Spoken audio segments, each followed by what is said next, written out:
അനുഗ്രഹിക്കപ്പെട്ട നല്ല സമയത്തിനായി ഞാൻ ദൈവത്തെ സ്തുതിക്കുന്നു, സ്തോത്രം ചെയ്യുന്നു.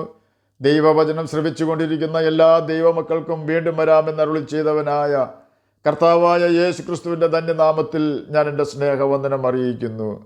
ഇന്നത്തെ അല്പസമയത്തെ ചിന്തയ്ക്കായി 31 സങ്കീർത്തനം 7 വാക്യം നമുക്ക് വായിക്കാം. ഞാൻ നിൻ്റെ ദയയിൽ ആനന്ദിച്ച് സന്തോഷിക്കുന്നു. നീ എൻ്റെ അരിഷ്ടതയെ കണ്ട് എൻ്റെ പ്രാണസങ്കടങ്ങളെ അറിഞ്ഞിരിക്കുന്നു. അനുഗ്രഹിക്കപ്പെട്ട വേദവാക്യമാണ് നാം കേട്ടത്. 31 സങ്കീർത്തനം ദാവീദ് എഴുതിയത് ശൗൽ തന്നെ കൊല്ലുന്നതിനായി അന്വേഷിച്ച് നടന്ന സാഹചര്യത്തിലായിരുന്നുവെന്ന് വിശ്വസിക്കുന്നു. പല പ്രതികൂല സാഹചര്യങ്ങൾ താൻ ആ സമയത്ത് നേരിട്ടിരുന്നു. പ്രതികൂലത്തിൽ കൂടി കടന്നുപോയിക്കൊണ്ടിരുന്ന അനേകം ആളുകൾ ആ സമയത്തും ദാവീദിനോടുകൂടി ഉണ്ടായിരുന്നു. ഈ സമയത്ത് ഫിലിസ്തീർ കെയീലയുടെ നേരെ യുദ്ധം ചെയ്യുന്നുവെന്ന് ദാവീദിന് അറിവ് കിട്ടിയപ്പോൾ യഹോവയോട് ദാവീദ് അരുളപ്പാട് ചോദിച്ചു. യഹോവ ദാവീദിനോട്, നീ ഫിലിസ്തീരുടെ നേരെ ചെന്ന് കെയീലയെ രക്ഷിക്കുക എന്ന് പറഞ്ഞപ്പോൾ ദാവീദും അവനോട് കൂടെയുള്ള 600 പേരും ഫിലിസ്തീരുടെ നേരെ ചെന്ന് കെയീലയെ രക്ഷിച്ചു. ഈ കാര്യം പറഞ്ഞ് ശൗൽ അവിടെയും ചെന്ന് ദാവീദിനെ കൊല്ലുവാൻ തീരുമാനിച്ചു. ഇത് മനസ്സിലാക്കിയ ദാവീദ് ദൈവത്തോട് അരുളപ്പാട് ചോദിച്ചു, കെയീല നിവാസികൾ എന്നെ ശൗലിനെ ഏൽപ്പിച്ചു കൊടുക്കുമോ എന്ന്. യഹോവ ദാവീദിനോട് പറഞ്ഞു, കെയീല നിവാസികൾ നിന്നെ ഏൽപ്പിച്ചു കൊടുക്കും. 1 ശമൂവേൽ 23 അധ്യായം 1 മുതൽ 13 വരെയുള്ള വാക്യങ്ങളിൽ ഇതിനെക്കുറിച്ച് രേഖപ്പെടുത്തിയിരിക്കുന്നു. ചുരുക്കി പറഞ്ഞാൽ ശൗലിന് ഫിലിസ്തീനെ ജയിക്കുവാനായി തൻ്റെ മുഴുവൻ പട്ടാളക്കാരും ഉണ്ടായിരുന്നിട്ടും സാധിക്കുന്നില്ല. എന്നാൽ ദാവീദിൻ്റെ കൂടെയുള്ള സാധുക്കളായ വെറും 600 പേരും ദാവീദും ഫിലിസ്തീനെ ജയിച്ച് കെയീലയെ രക്ഷിച്ചു. ഫിലിസ്തീരാൽ പരാജയപ്പെടുമായിരുന്ന കെയീലയെ ദാവീദ് രക്ഷിച്ചിട്ട് പോലും ദാവീദിന് അവിടെ നീതി ലഭിച്ചില്ല. കെയീല നിവാസികൾ ദാവീദിനെ ഏൽപ്പിച്ചു കൊടുക്കുമായിരുന്നു. എന്നാൽ അനേകം പ്രതികൂലത്തിൻ്റെ നാളുകൾ ദാവീദിൻ്റെ നേരെ വന്നുവെങ്കിലും അവിടെയെല്ലാം നല്ല സ്നേഹിതനായി യഹോവ അവനോട് കൂടെ ഉണ്ടായിരുന്നു.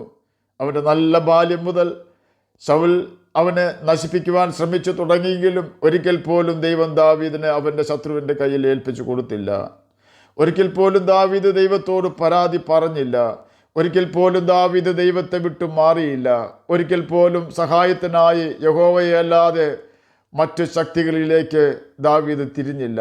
കാരണം അവൻ്റെ ഏറ്റവും വലിയ പ്രതികൂലത്തിലും യഹോവ അവൻ്റെ പ്രാർത്ഥനയ്ക്ക് മറുപടി കൊടുക്കുമായിരുന്നു. അവൻ്റെ കൂടെ യഹോവ ഉണ്ടെന്ന് എല്ലാ സമയത്തും ദാവീദിന് അനുഭവിച്ചറിയുവാൻ കഴിയുമായിരുന്നു. അവൻ എവിടെയെല്ലാം ചെന്നുവോ അവിടെയെല്ലാം ദൈവത്തിൻ്റെ കരം അവന് അനുകൂലമായിരുന്നു. ദാവീദ് എവിടെയെല്ലാം ചെന്നുവോ അവിടെയെല്ലാം ദൈവ സാന്നിധ്യത്തിൽ തന്നെ ജീവിക്കുന്നതിൽ അവൻ ശ്രദ്ധാലുവായിരുന്നു. എന്നെ കേൾക്കുന്ന പ്രിയ ദൈവമകനെ, ദൈവമകളെ, ഈ ഭൂമിയിൽ ജീവിക്കുമ്പോൾ എല്ലാ കാലത്തും എല്ലാ നേരത്തും എല്ലാ സാഹചര്യങ്ങളും നമുക്ക് അനുകൂലമാകണമെന്നില്ല. കാലിന് ധരിക്കുവാൻ ഷൂ ഇല്ലാത്ത വ്യക്തി നോക്കേണ്ടത് കാലില്ലാത്ത വ്യക്തികളെയാണ്. സ്വന്തം സ്ഥലമുണ്ട്, അവിടെ ഒരു വീട് പണിയുവാൻ നിവൃത്തിയില്ലാത്തവർ നോക്കേണ്ടത് ഈ ഭൂമിയിൽ 1 ഇഞ്ച് ഭൂമി ഇല്ലാത്തവരെയാണ്. സാമ്പത്തികമായി ഞെരുങ്ങുന്ന വ്യക്തികൾ നോക്കേണ്ടത് നടക്കുവാൻ പോലും കഴിയാതെ സഹായത്തിനായി ആരുമില്ലാതെ ഭക്ഷണമില്ലാതെ കഷ്ടപ്പെടുന്നവരെയാണ്. ഞാനിത് പറഞ്ഞത് മറ്റുള്ളവരെക്കാൾ ദൈവം നമ്മെ എത്ര ശ്രേഷ്ഠമായി പോറ്റുന്നു എന്ന് നമുക്കപ്പോൾ മനസ്സിലാക്കുവാൻ കഴിയും എന്നതിനാലാണ്. ദാവീദിന് കഷ്ടത അനവധി ഉണ്ടായിരുന്നു.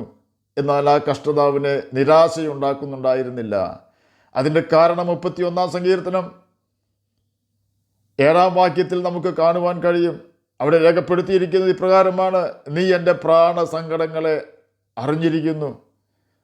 തൻ്റെ പ്രാണസങ്കടങ്ങളെ അറിയുന്നവൻ കൂടെയുള്ളതിനാലാണ് അവൻ്റെ കഷ്ടതയിൽ അവൻ നിരാശയിൽ മുങ്ങിപ്പോകാതെ ഇരുന്നത്. തെറ്റുകാരനായിട്ടല്ല അവൻ പ്രാണസങ്കടത്തിലായത്.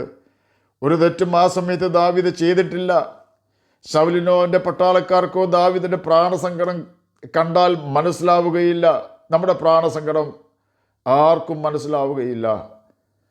കാരണമില്ലാതെ നമ്മെ പകയ്ക്കുന്നവർ എത്ര പേരാണെന്ന് നമുക്ക് എണ്ണുവാൻ കഴിയുകയില്ല.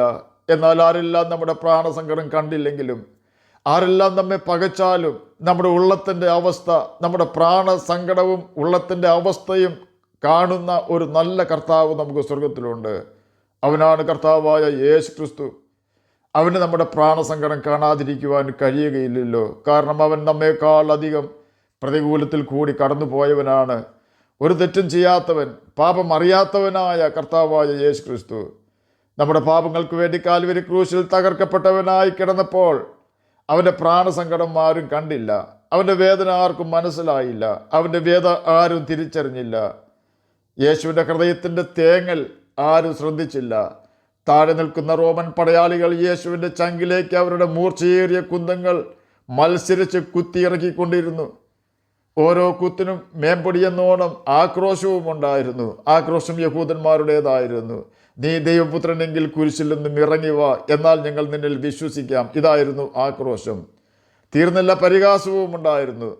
മറ്റുള്ളവരെ രക്ഷിച്ചു, തന്നെത്താൻ രക്ഷിപ്പാൻ കഴിയുന്നില്ല.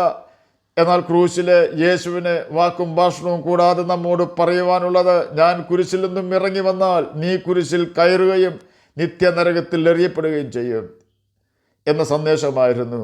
ഒരു കണ്ണിനും അവനോട് കരുണ തോന്നിയില്ല. എന്നാൽ അവൻ്റെ കൈ തന്നെ യേശുവിന് രക്ഷ വരുത്തി. തൻ്റെ ജീവിതത്തിൽ നടന്നതെല്ലാം മനുഷ്യവർഗത്തിൻ്റെ പാപമോചനത്തിനും നിത്യനരകത്തിൽ നിന്നും മനുഷ്യവർഗത്തെ രക്ഷിക്കേണ്ടതിനും വേണ്ടിയായിരുന്നു. അവൻ്റെ കഷ്ടത കോടാനുകോടി പാപികളെ നരകത്തിൽ നിന്നും രക്ഷിച്ചു, ഇന്നും രക്ഷിച്ചു കൊണ്ടിരിക്കുന്നു. ദാവീദിന്റെ കഷ്ടത ദൈവം കാണുന്നുണ്ടായിരുന്നു, അറിയുന്നുണ്ടായിരുന്നു. എന്നാൽ എല്ലാ സമയത്തും ദൈവം പ്രതികരിക്കുകയില്ല. അത് അവൻ്റെ ദീർഘക്ഷമ മൂലമാണ്. എന്നാൽ ദൈവത്തിൻ്റെ ദയയിൽ, ദൈവത്തിൻ്റെ സ്നേഹത്തിൽ ആനന്ദിച്ച് സന്തോഷിക്കുന്ന സങ്കീർത്തനക്കാരനെയോ നമ്മെയോ നിരാശയിലോ മനോവ്യതയിലോ മുക്കിത്താഴ്ത്തുവാൻ നമ്മുടെ വീണ്ടെടുപ്പുകാരനായ കർത്താവായ യേശു ക്രിസ്തു സമ്മതിക്കുകയില്ല. ദൈവത്തിൻ്റെ ദയയിൽ, ദൈവത്തിൻ്റെ സ്നേഹത്തിൽ എങ്ങനെ സന്തോഷിക്കാമെന്ന് യേശു പഠിപ്പിച്ചിട്ടുണ്ട്. ഞാൻ എൻ്റെ പിതാവിൻ്റെ കൽപ്പനകളെ അനുസരിച്ചുകൊണ്ട് എൻ്റെ പിതാവിൻ്റെ സ്നേഹത്തിൽ വസിക്കുന്നത് പോലെ നിങ്ങൾ എൻ്റെ കൽപ്പനകളെ അനുസരിച്ചാൽ എൻ്റെ സ്നേഹത്തിൽ വസിക്കാം. ഇതാണ് ദൈവസ്നേഹത്തിൽ, ദൈവത്തിൻ്റെ ദയയിൽ സന്തോഷിക്കുവാനുള്ള വ്യവസ്ഥ. ദൈവം എല്ലാ കാര്യങ്ങളും വ്യവസ്ഥ പ്രകാരം ചെയ്യുന്നവനാണ്. നാം ദൈവത്തിൻ്റെ വചനം വ്യവസ്ഥ പ്രകാരം, നാം ദൈവത്തിൻ്റെ വചന വ്യവസ്ഥ പ്രകാരം ജീവിച്ചാൽ ശത്രു നമുക്ക് നേരെ വന്നേക്കാം. എന്നാൽ ഒരു വഴിയായി വരുന്ന ശത്രു പല വഴിയായി ഓടുക തന്നെ ചെയ്യും. ഈ ഭൂമിയിൽ തന്നെ സമാധാനത്തോടും സന്തോഷത്തോടും ജീവിക്കുവാനും മരണശേഷം ദൈവരാജ്യത്തിൽ ദൈവത്തോടൊപ്പം ജീവിക്കുവാനും ദൈവവചനം അനുസരിച്ചുകൊണ്ട് ദൈവസ്നേഹത്തിലും ദൈവത്തിൻ്റെ ദയയിലും സന്തോഷിക്കേണ്ടത് അത്യാവശ്യമാണ്. നെഹമ്യാവ് 8-ാം അധ്യായം 10-ാം വാക്യത്തിൽ പ്രകാരം രേഖപ്പെടുത്തിയിരിക്കുന്നു, യഹോവയെങ്കിലെ സന്തോഷം നിങ്ങളുടെ ബലം ആകുന്നുവല്ലോ. അതെ, ഇന്ന് ദൈവസ്നേഹത്തിൽ വസിച്ചാലേ മരണശേഷം നമുക്ക് ആ സ്നേഹം ലഭിക്കുകയുള്ളൂ. ആകയാൽ പുക പോലെ കടന്നു പോകുന്ന വെള്ളത്തിലെ കുമിള പോലെയുള്ള ഈ ലോക ജീവിതത്തിൽ നമ്മെ